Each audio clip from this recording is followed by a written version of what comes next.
बिस्मिल्लाहिर्रहमानिर्रहीम वस्सलातु वस्सलामु अला सय्यिदिल अंबिया वल मुरसलीन। अस्सलामु अलैकुम वरहमतुल्लाहि वबरकातुहू। मैं माजिद तारिक खुशामदीद कहता हूँ आपको डिवोटेक की एक और वीडियो में। और इस वीडियो का मकसद, जैसा कि आपको स्क्रीन पर नज़र आ रहा है, कि मुख्तलिफ अपडेट्स जो है वो विदहोल्डिंग टैक्स सिस्टम के अंदर प्रोवाइड की गई हैं। उनकी डिटेल्स में जाने से पहले आपके साथ एक चीज़ शेयर करता हूँ कि विदहोल्डिंग टैक्स का सिस्टम जो इन्फॉर्मेशन डिस्ट्रीब्यूटर से आई हमने प्रोवाइड कर दिया, तो पहली तारीख, दूसरी तारीख, तीसरी तारीख, चौथी तारीख, इसमें वेरिएशंस आना शुरू हुई डिस्ट्रीब्यूटर्स की तरफ से, डिफरेंट रिक्वायरमेंट्स आना शुरू हुई।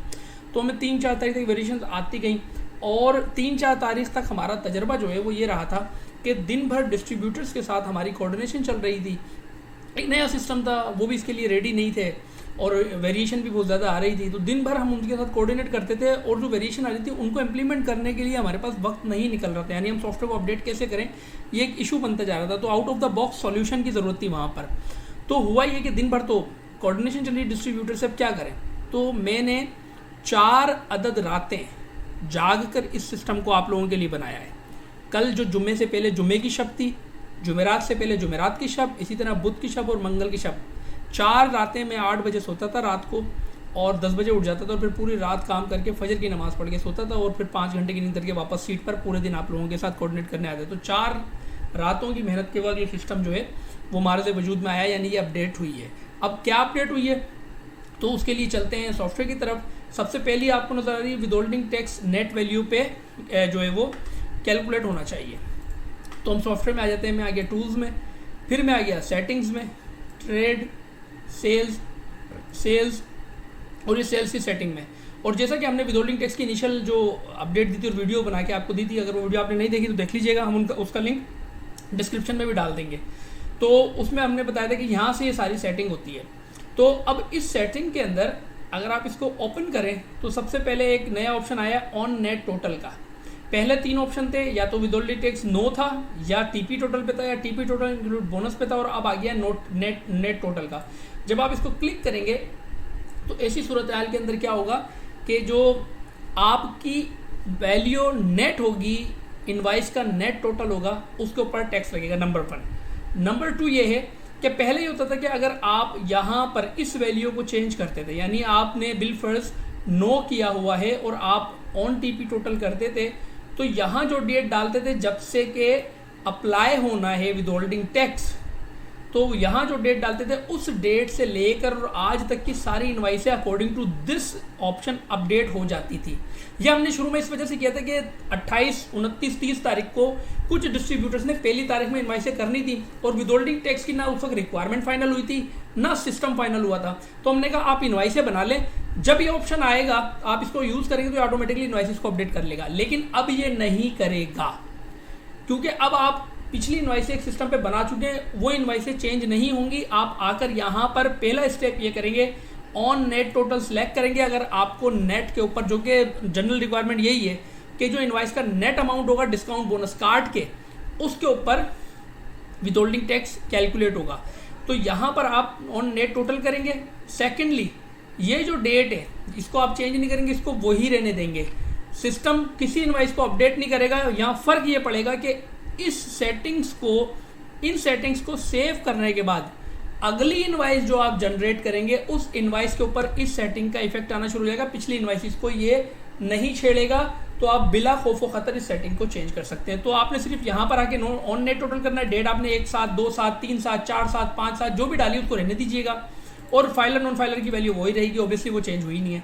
तो ये करके आप सेव कर देंगे। अब क्योंकि ये पिछली इनवाइसेस को तब्दील नहीं करेगा और आने अगली इनवाइसेस के ऊपर इसका इफेक्ट आएगा, तो मेरा यहाँ पर एक मशवरा है तमाम डिस्ट्रीब्यूटर्स को, तमाम क्लाइंट्स को, कि मेरे भाई जब ये अपडेट करें आप, तो उससे पहले का सारा काम क्लोज कर लीजिएगा। क्लोज से मुराद ये है, लेट सपोज आज 9 जुलाई 2021 को मैं ये वीडियो प्रोपोगेट करूंगा, कल कुछ क्लाइंट इसको सुबह में अपडेट करेंगे, हो सकता है कुछ दोपहर में करें, हो सकता है कुछ शाम में करें। जिस दिन जिस वक्त आप कर रहे हो उस वक्त तक आप उस दिन का, बल्कि मैं ये कहूँगा जैसे मैं आज 9 को प्रोपोगेट कर रहा हूँ, कल 10 को या तो सुबह में ओवल वक्त में करें पहली इनवाइस से पहले, या फिर 10 का मुकम्मल काम कंप्लीट करें, रिटर्न नीचे एवरीथिंग, ताकि 10 तक का आपका सारा जो सिस्टम है वो पुरानी सेटिंग पर हो जाए और 11 से आप इसको सेटिंग को चेंज करके नेट टोटल करके सेव करा दें 11 की पहली इनवाइस करने से पहले। तो 11 के बाद से ऑनवर्ड आप फिर नए सिस्टम पे आ जाएंगे। ऑब्वियसली ये डेट चेंज नहीं होगी, ये मैं फिर बता दूं। इस डेट को आपके पास, यहाँ मेरे पास 30 से मेरी यूजर रिक्वायरमेंट के मुताबिक हुई है। आपके पास यहाँ पर 1 7, 2 7, 3 7, 4 7, 5 7 जो भी डेट हुई है जुलाई की, उसको चेंज नहीं कीजिएगा, सिर्फ ऑन नेट टोटल करके सेव करा दीजिएगा। और मेरा मशवरा है कि कल 10 का दिन आप पुरानी उस पर निकाल लें, बिकॉज कल आपको सुबह अव्वल वक्त में तो अपडेट करेंगे नहीं, तो कल का दिन निकाल लें 10 जुलाई का। 10 जुलाई की रात में सारा काम क्लोज करके अपडेट करें और 11 से जो काम करना है, 11 की पहली इनवाइस वो सेटिंग चेंज करके फिर आप कर लें। ये हो गया पहला कि विद होल्डिंग टैक्स के अंदर जो है वो नेट पे विद होल्डिंग टैक्स कैलकुलेट करना। अब चलते हैं आगे। अब वेरिएशन ये आई सर हमारे पास कुछ कंपनीज हैं उनका विद होल्डिंग टैक्स कैलकुलेट होगा, कुछ कंपनीज है उनका नहीं होगा, एक रिक्वायरमेंट। दूसरी वेरिएशन ये आई और ये ट्राइबल एरियाज से आई थी, जो मेरे केपी के खैबर पख्तूनख्वा के क्लाइंट्स हैं कि सर जो ट्राइबल एरियाज में जो फाटा का मर्जर हुआ है केपी के साथ, उसमें 2023 तक कोई टैक्स लिया ही नहीं जा सकता। तो इस तरह की रिक्वायरमेंट भी आई कि भाई जी फलाने जो इलाके हैं उनमें नहीं लेगा। ऐसी भी रिक्वायरमेंट आई कि एक अदद कंपनी है उसके कुछ प्रोडक्ट्स पे तो विद होल्डिंग टैक्स कैलकुलेट होगा, कुछ पे नहीं होगा। ऐसी रिक्वायरमेंट भी आई कि जी हमारे पास कुछ ऐसे क्लाइंट्स हैं, ऐसे पार्टीज हैं जो हॉस्पिटल्स हैं, उन पे विद होल्डिंग टैक्स नहीं होगा और कुछ डॉक्टर्स हैं उन पे भी नहीं होगा। तो रिक्वायरमेंट ये थी कि कुछ कंपनीज अपनी मर्जी से हम बताएं या आइटम्स बताएं या वो बताएं, तो इस तरीके से करके उन पे हो तो नहीं हो। तो चलते हैं जी सॉफ्टवेयर की तरफ फिर दोबारा। तो मैं यहाँ आया कंपनीज में, फिर कंपनीज में यहाँ मैंने न्यू किया, तो यहाँ पे आपको ऑप्शन नजर आएगा WHT यस और नो का। विद होल्डिंग टैक्स जिस कंपनी को आप यस करेंगे उस कंपनी पे कैलकुलेट होगा, जिसको नो कर देंगे उस पर नहीं होगा। अब यहाँ पर न्यूट्रास्यूटिकल की कोई कंपनी हो या दूध की कोई कंपनी हो जो बच्चों का दूध होता है, मिल्क की, जैसे मेजी वगैरह, तो वो आप यहाँ पे नो कर देंगे उस कंपनी को, उस पर विद होल्डिंग टैक्स कैलकुलेट नहीं होगा। इसी तरह मैं कंपनीज के बाद ग्रुप्स में आता हूँ, तो यहाँ पर भी विद होल्डिंग टैक्स यस और नो का ऑप्शन मौजूद है। फिर इसी तरह मैं मजीद नीचे उतरता हूँ तो मैं आइटम्स के मेन्यू में आता हूँ, तो यहाँ पर भी विद होल्डिंग टैक्स यस और नो का ऑप्शन मौजूद है। अब यहाँ तक जब आप आ जाते हैं तो लेट सपोज एक कंपनी है वो पूरी ही विद होल्डिंग टैक्स पे उस पर अप्लाई नहीं होता, तो आप उस कंपनी को नो कर दें, उसके ग्रुप आइटम को करने की जरूरत ही नहीं है, सिर्फ कंपनी नो करने से पूरी की पूरी कंपनी में विद होल्डिंग टैक्स कैलकुलेट होना बंद हो जाएगा। अब अगर कोई कंपनी है वो न्यूट्रा में भी काम करती है, फार्मा में भी काम करती है, तो न्यूट्रा वाले आइटम्स का जो ग्रुप हो, अगर ग्रुप की सूरत में है तो आप ग्रुप में आए और ग्रुप में आके उस पर्टिकुलर ग्रुप को जो है वो आप नो कर दें और दूसरे ग्रुप को यस कर दें, तो उस कंपनी को छेड़े ना छेड़ें, ग्रुप को छेड़ दें, तो उस ग्रुप को जिसको आप यस करेंगे विद होल्डिंग टैक्स कैलकुलेट होगा, जिसको नो करेंगे नहीं होगा। अब बिलफर्ज कोई ऐसी कंपनी जिसमें ना कंपनी का मामला है ना ग्रुप का मामला है, कुछ आइटम्स पे विद होल्डिंग टैक्स है कुछ पे नहीं है, तो ऐसी सूरत में आप फिर आइटम्स के मेन्यू में आए और उन पर्टिकुलर आइटम्स को जिन पे विद होल्डिंग टैक्स नहीं करना नो करते हैं, बाकी सारे ऑटोमेटिकली यस होंगे। यानी जैसे ही ये अपडेट आप चलाएंगे तो ये सारी की सारी कंपनीज, आइटम्स और ग्रुप्स आपके पास ये अपडेट चलने के बाद ऑटोमेटिकली यस में ही जाएंगे। आपने खुद ये सेटिंग करनी कि जिनसे नहीं लेना, पूरी कंपनी से नहीं लेना, कंपनी को नो कर दें, अगर ग्रुप में से नहीं लेना तो उस ग्रुप को नो कर दें, आइटम से नहीं लेना तो आइटम नो कर दें। यहाँ पर जो की है वो ये है कि जब आप आइटम डालेंगे विद होल्डिंग टैक्स जब कैलकुलेट होगा जब वो आइटम भी यस हो, उसका ग्रुप भी यस हो, उसकी कंपनी भी यस हो। आपको पूरी कंपनी बंद की, आपने कंपनी नो की हुई है, उसके आइटम को भले यस करते हैं कोई फर्क नहीं पड़ेगा, आइटम के यस होने से फर्क नहीं पड़ेगा अगर कंपनी नो हुई है तो। अगर ग्रुप नो हुआ है तो भी आइटम के होने से यस होने से फर्क नहीं पड़ेगा। हर यानी अभी जैसे अपडेट आएगी वो तो सबको यस कर देंगे ना, तो आपका सब पे कैलकुलेट होगा। तो जिन चीज़ों को आपको नहीं करना उनको बड़ी एहतियात के साथ आप नो कर दीजिएगा। कंपनी को नो करेंगे, कंपनी बंद हो जाएगी, उसका किसी आइटम पे टैक्स कैलकुलेट नहीं होगा। तो आपको मेहनत ज़्यादा नहीं करनी, ऐसा नहीं आप पहले कंपनी को भी नो करेंगे फिर सारे आइटम्स को भी नो करो, करने की जरूरत ही नहीं है। सिर्फ आप कंपनी को नो कर दें, आइटम खुद ऑटोमेटिकली डिसेबल हो जाएंगे, भले उनमें यस भी हुआ हो तो। एक हो गया। दूसरा चलते हैं जी सिलेक्टेड सिटीज एंड पार्टीज। यहाँ पर मैं आ गया, सबसे पहले मैं चलता हूँ सिटीज़ के मेन्यू में। यहाँ पे मैंने न्यू किया, withholding tax yes no का ऑप्शन मौजूद है, ठीक है। एग्जिट किया, पार्टीज में आ गया, एरियाज में आ गया, न्यू किया, withholding tax yes no का ऑप्शन यहाँ पर भी मौजूद है। यहाँ पे मैंने एग्जिट किया, फिर मैं पार्टीज में खुद आ गया और पार्टीज के अंदर न्यू किया, तो पार्टीज के अंदर भी withholding tax yes no का ऑप्शन मौजूद है। अब आपके पास कोई ऐसा एरिया हो जिससे आपने विद होल्डिंग टैक्स नहीं लेना, सिटी हो, आप उस सिटी को नो कर दें, एरिया और पार्टी को सेट करने की जरूरत ही नहीं है। सिटी नो करने से सब कुछ वैसे ही डिसेबल हो जाएगा, भले वहाँ पे यस हो। यानी अगर सिटी नो कर दिया, उसके एरिया सारे यस हो, उसके पार्टी सारी यस हो, सिटी नो करने से उसकी किसी एरिया की किसी पार्टी से कोई विद होल्डिंग टैक्स कैलकुलेट नहीं होगा, एक बात। दूसरी, आपके पास एरिया नो कर देंगे, उस एरिया की सारी पार्टीज ऑटोमेटिकली डिसेबल हो जाएंगी, भले पार्टी यस हो। फिर अगर कोई पर्टिकुलर पार्टी करनी तो पार्टी को नो कर दीजिए। तो इस तरीके से करके आपने जिस तरह कंपनी आइटम में सेटिंग बनाई, यहाँ पर भी आपने सेटिंग बना ली। तो ये हो गया। अब इसके बाद हम लोग चलते हैं जी आपका अल्लाह भला करे सेल्स की तरफ। तो यहाँ पे मैं आपको बताऊँ, मैंने 3 अदद पार्टीज की हैं। एक पार्टी विदहोल्डिंग टैक्स यस है। मैं यहाँ पे वो पार्टीज भी आपको दिखा देता हूँ।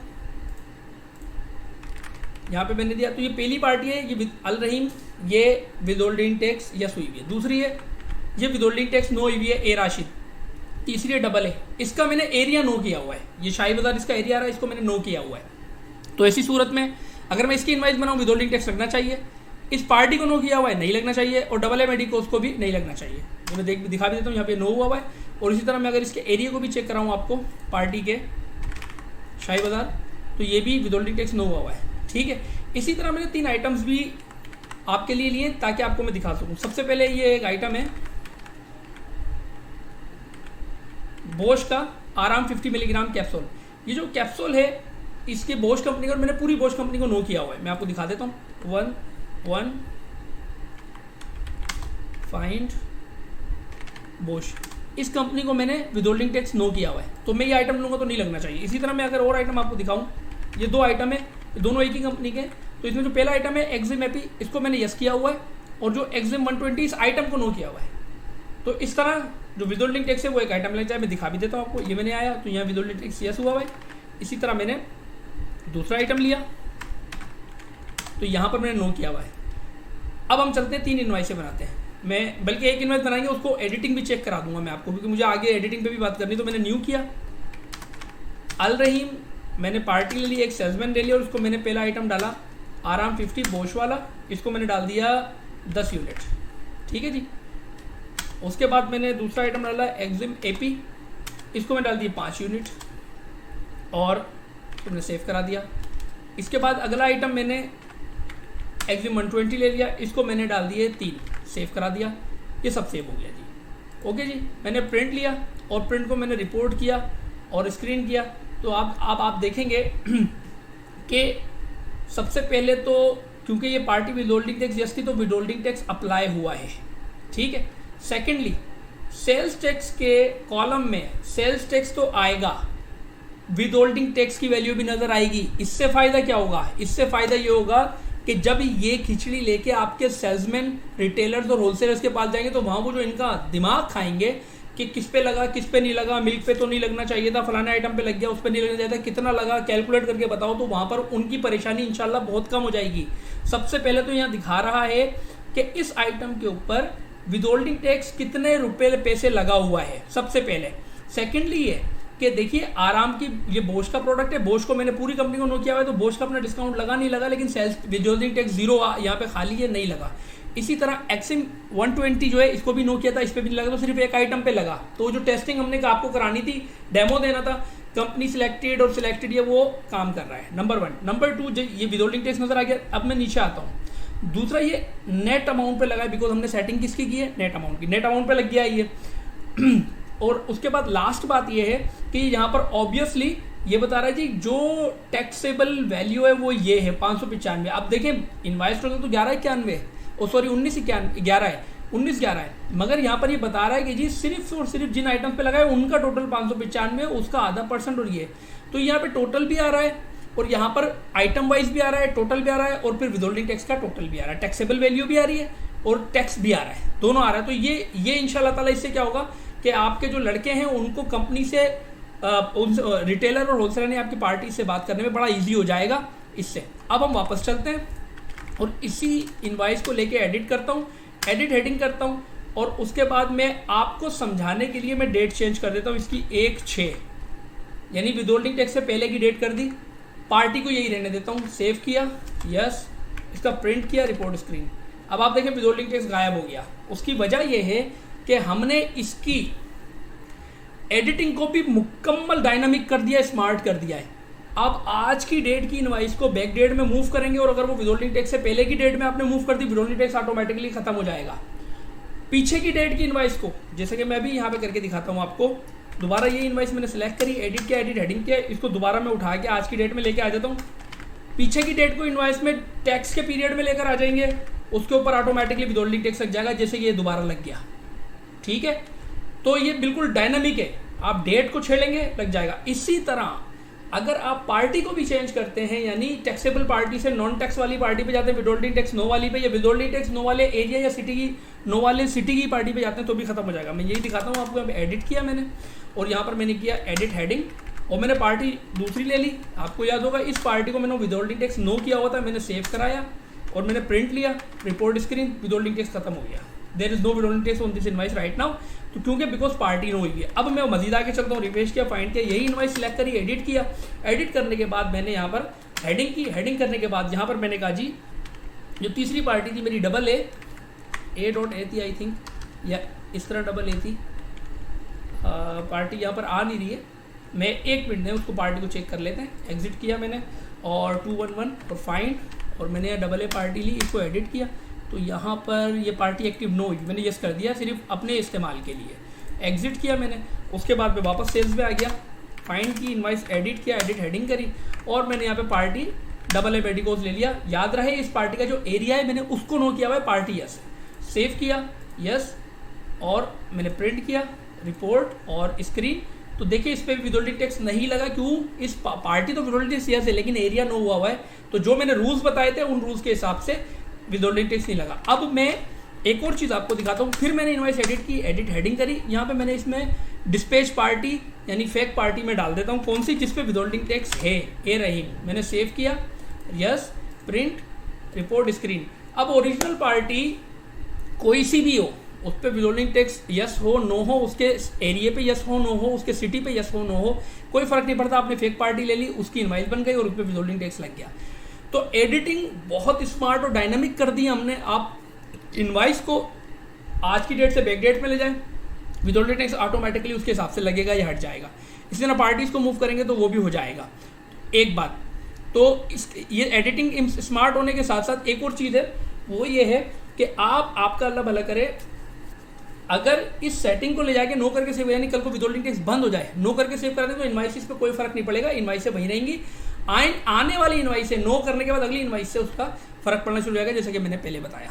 तो ये बड़ी ज़बरदस्त चीज़ हो गई। अब मैं इनवाइस पे प्रिंट पे आपको दोबारा लेके आता हूँ। अच्छा देखिए, यहाँ पर मैंने रिटर्न अभी तक कोई नहीं लिया, मैं रिटर्न कर देता हूँ इसमें से।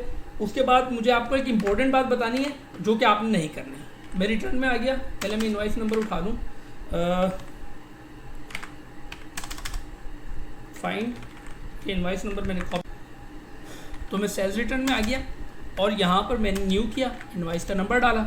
इनवाइस का नंबर डाल के हमारा एक्सएमएपी जो आइटम था विदहोल्डिंग टैक्स वाला था, इसको एंटर किया और इसको मैंने कहा जी इसको मैंने